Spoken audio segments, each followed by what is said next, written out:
आज चालू करिए बस। चलो चालू। हाँ पढ़ाईला वहाँ पे सुगना उड़ही दाना नदी। हाँ पढ़ाईला वहाँ पे सुगना उड़ही दाना नदी। हाँ पढ़ाईला वहाँ पे सुगना उड़ही दाना नदी। हाँ पढ़ाईला वहाँ पे सुगना उड़ही दाना नदी। हे उड़ही दाना नदी, हे उड़ही दाना नदी। हाँ पढ़ाईला वहाँ पे सुगना उड़ही दाना नदी। हाँ पढ़ाईला वहाँ पे सुगना उड़ही दाना नदी। राची राची खानवा हो हम ही बनावली।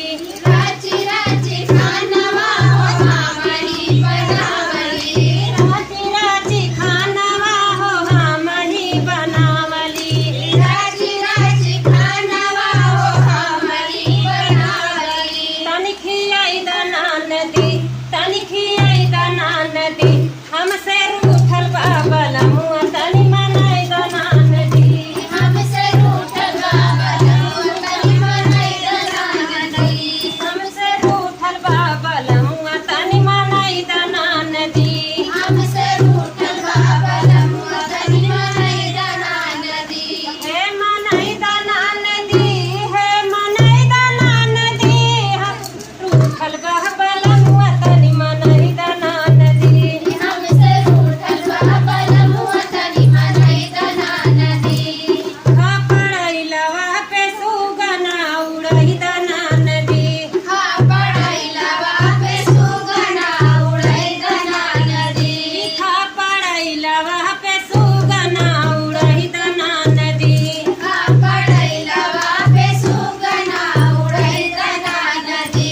हे उड़ही दाना नदी, हे उड़ही दाना नदी। हमसे रूठल बाबल मुआ तनि मनाई दाना नदी। हमसे रूठल बाबल मुआ तनि मनाई दाना नदी।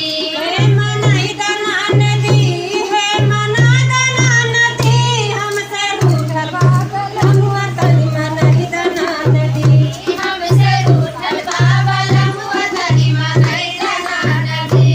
हमसे रूठल बाबल मुआ तनि मनाई दाना नदी। हमसे रूठल बाबल मुआ तनि मनाई दाना नदी।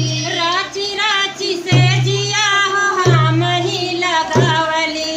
राची राची से जिया हो हम ही लगावली। राची राची से जिया हो हम ही लगावली।